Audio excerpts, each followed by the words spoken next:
To our memorial collaboration of the life of our colleague and our friend, Calvin Bertram. And I might add, send our support to Calvin's family, and especially to his fiancée, Lena Taylor, who's here with me, and her mom.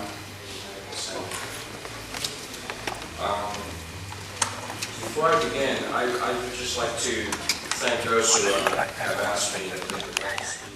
And finally, I would like to ask any of you who would like to share your stories and anecdotes about our departed colleague. What makes a memorial is sharing of memories and remembering an individual who was, in whatever way, he was a part of our lives. Afterwards, after we're done in here, any of you who are interested to join us at Calvin's former work area in the Computer Sciences building. And in the case of some of the former student aides in the audience, catch up with what's been going on, and we will have some fresh Maryland due to a brief illness. Calvin Whitey was born in Reno, Nevada on April 22nd, 1957 to parents Dolores Marie Williams Bertram and Calvin Casey Bertram Sr., grandparents Murphy and Mamie Williams Jones, and Casey and Irene Bertram. Calvin grew up in Stewart, where his father worked as a dorm supervisor, and later moved with his mom and brothers and sisters to Schertz, where he attended elementary school. Calvin attended high schools in Hawthorne and Carson City. He was an amateur boxer for a while in Carson City, but discovered it was not for him. After graduating from Carson City High, Calvin joined the U.S. Forest Service, where he became a member of the Hobart Hotshot crew in Truckee, California. As much as he liked firefighting, he grew restless.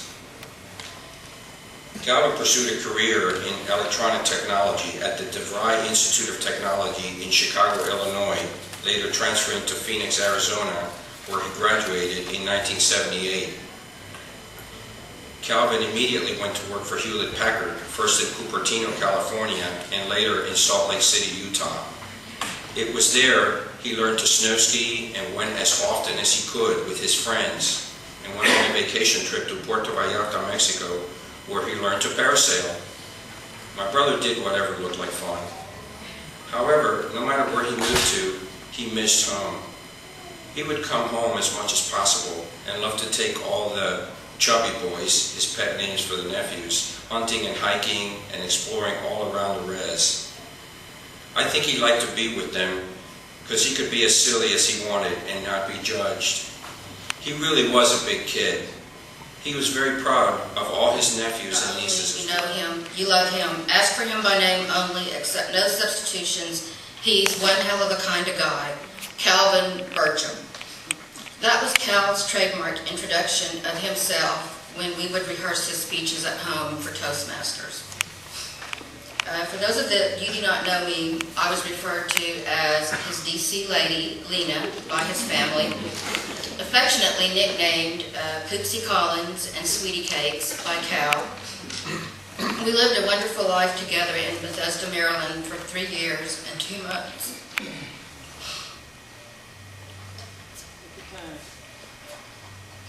We packed a lifetime in the short time we had together. We met in July of 2006 online. He actually found me and suggested we meet at a quaint little coffee shop called La Marouge. I was to learn later, Cal was not good with names. The coffee shop is actually La Madeleine's. It was love at first sight for me when he came breezing in and gave me a quick hug. We moved quickly with our relationship. Within 3 months of meeting, he accompanied me to Florida on business in October. He had us out chasing alligators, shopping in the evenings, rousted me out of bed one morning at 5:30 to take a stroll on the beach to watch the sunrise, and rented a boat one afternoon for us to cruise around an inlet of the ocean.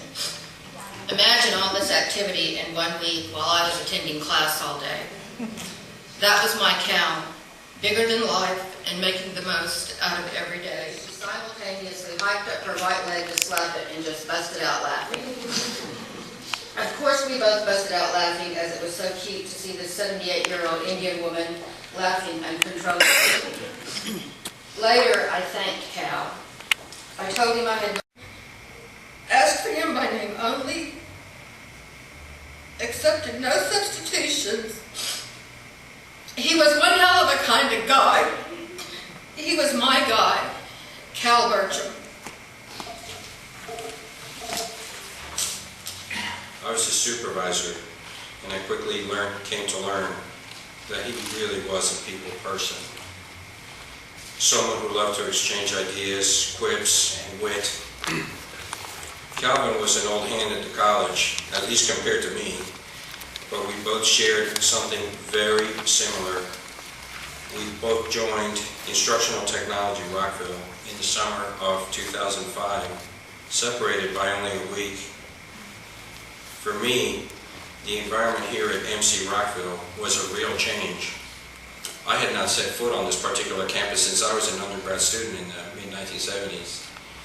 And knowing that as the new supervisor and also an outsider to the group, I was being sized up by my group members, if you will, I took some comfort that the other new guy was going through somewhat of a similar experience. No wonder we started to converse quite a bit from the get-go. Calvin told me of his take on the challenges of computer lab support and the cycle of the academic year. And wow, do I know that now. But I really appreciated about Calvin was his readiness to share ideas with me. Throughout our time working, he always referred to himself as an ideas guy. And I really came to appreciate how well he bounced off ideas, play things around in my mind, as he would say. And that's really what Calvin and I would do quite a bit at the time we would meet. I bet he did that with others in the group as well. I know I would often find him chatting with his office mates, Barbara Steen, I know she's here in the audience, and Chi Sue, and also with the rest of the group members. I told him that maybe we need to go home, but no, he wanted to hear the project management presentation. How shocked we all were after the weekend when we heard that he had fallen ill.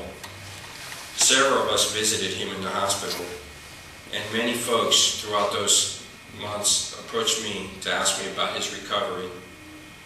I can't begin to say how happy we were when he did return to visit us on campus.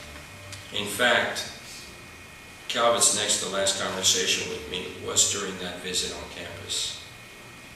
We planned on his return, and he told me how eager he was to get back in the swing of things. Sadly, that did not come to be. We are all saddened by his loss and have gathered today to share in our common wish to honor his memory. The Montgomery College Foundation has created a scholarship in his name, and I hope that in the future I will meet yet again another student who was touched by Calvin Bertram.